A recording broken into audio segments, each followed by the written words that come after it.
Hello ladies and gentlemen, welcome back to the backstory. If you're new here, kindly hit the subscribe button and the notification bell down below so that you can be notified whenever we post a new video.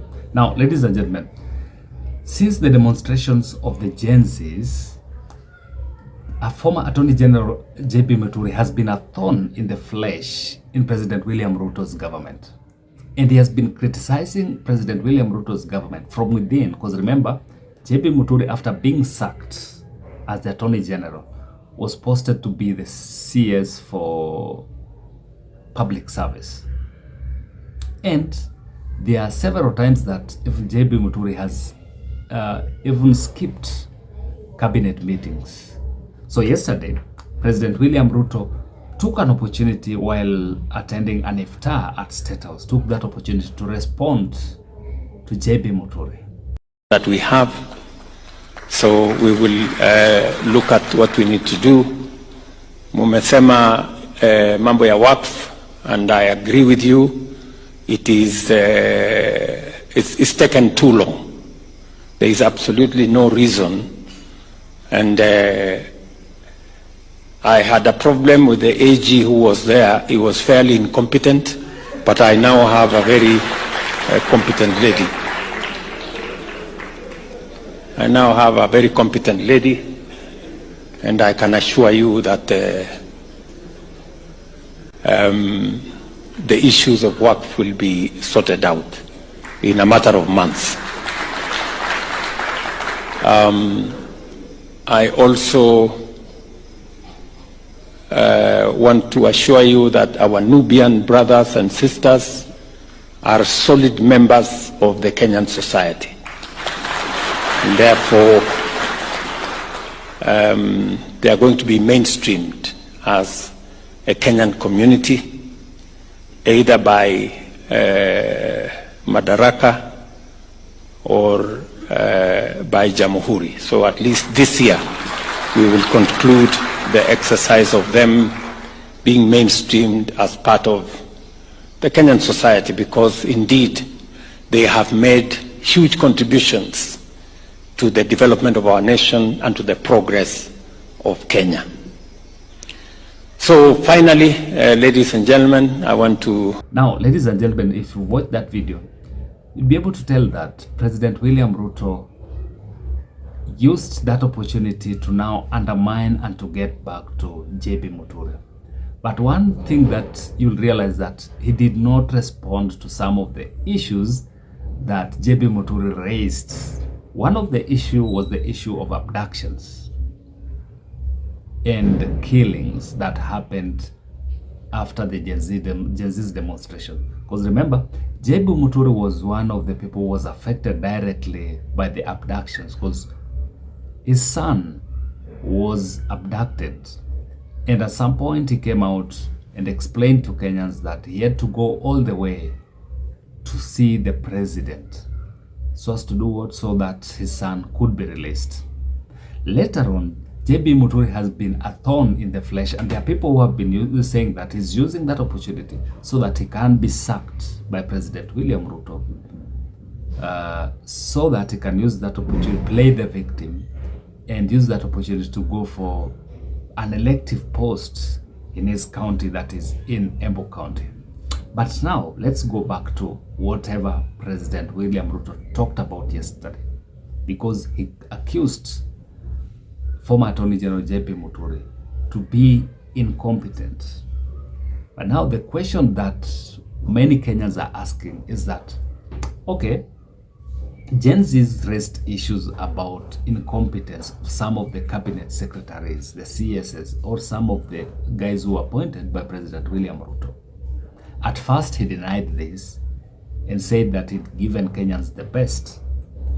But after a lot of pressure, he gave in and sacked some of the people that he thought were incompetent.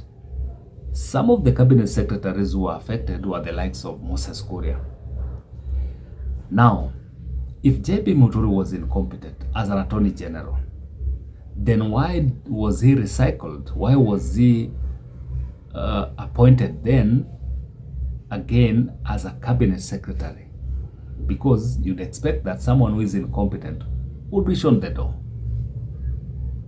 There are people like Muturi who are cabinet secretaries in President William Ruto's government, but they were never reappointed because apparently he said they were incompetent. But why was JB Muturi reappointed into his cabinet?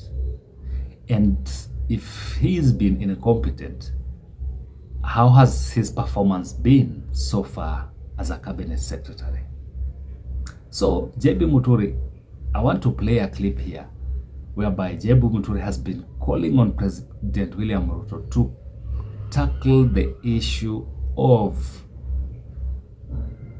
abductions. Even though abductions have gone down a little bit, but he's been consistently calling on President William Ruto. So jambo lazima lizungumziwe katika baraza la mawaziri, na kama lizungumziwe, mimi nahofia kutofanya vile inaonyeshana ni kama Wakenya ama dunia mzima itachukulia kama vile baraza la mawaziri pia linaunga mkono hilo jambo la utekaji nyara. Sasa ule mtu ambaye anakashifu jambo hilo ndiye anatakiwa kutoka ama ni yule, ni nani anatakiwa kutoka? Ule ambaye ananiambia nitoke basi anasema anaunga mkono utekaji nyara na kuua watu kiholela kinyume cha sheria. Nani hapo anatakiwa kuwajibika? Kwa ile jambo la kusema utoke, ujiuzuru, utajiuzuru kwa kusema ukweli ama kwa nini? Lazima mtu aseme, uzungumze ukweli wako pale, na kama kuna makosa yoyote niko tayari kusimamia na kuyatetea vilivyo, hata kama nitakuwa upande gani. The response that President William Ruto gave yesterday was not responding to JB Muturi directly, but it was kind of undermining him by saying, oh, you guy, you're not raising valid issues. You are incompetent. In a way, he's trying to tell JB Muturi, he's trying to kind of muzzle him. So if you watch that video, JB Muturi has called on President William Ruto to come out and tell Kenyans who has been abducting Kenyans. And he said that, one, he will not accompany President William Ruto to Mount Kenya because that is not part of his responsibility. So JB Muturi has been a thorn in the flesh in this government. And by the mere fact that he talked about this, and President William Ruto has also decided not to respond to this, he's used that opportunity to kind of get back to him, to attack him indirectly. Because one, if President William Ruto knows very well that he needs Central Kenya ahead of getting into 2027 general election. So far, he has lost like a huge chunk of Mount Kenya votes. And he doesn't want a situation whereby he's going to add oil onto that fire. So for him, he was kind of trying to avoid responding to JB Muturi or even sacking him, because by sacking him, it means the Mount Kenya East that he is kind of depending on will also be infuriated and will leave him. And he didn't want that. That is why he has been keeping JB Muturi in cabinet. But by talking about his incompetence right now, it means that President William Ruto is going to Mount Kenya and is going to weigh the support or the reception that he's going to get. If it's received positively or well by Mount Kenya voters, then in the next cabinet reshuffle, which I think will happen immediately after the president finalizes his trip in Mount Kenya, the reception that he will get will inform his decision on who and who will be shown the door, or if these guys who will be shown the door will be replaced by people from Mount Kenya. If he's not replaced, if he's not received well by the Mount Kenya voters, then President William Ruto will make a decision that will seal his deal or his fate with the Mount Kenya voters. So he's been trying to keep JB Muturi on hold so that at least the other part of Mount Kenya, which is Mount Kenya East, still can remain intact and support him. But now that he has talked about JB Muturi's incompetence, the only expectation from Kenyans is that he has to send JB Muturi packing, because Kenyans would not be comfortable with someone who the president himself has said is incompetent. But JB Muturi has also responded today by telling the president that the endowment fund that is trying to craft for the Muslim community is not constitutional.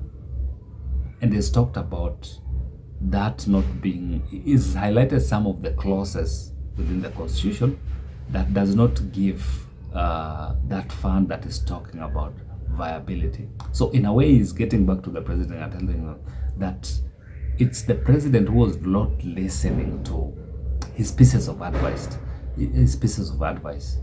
And he's also come out with a report that shows that he responded, or he tackled over 1,500 out of the 1,503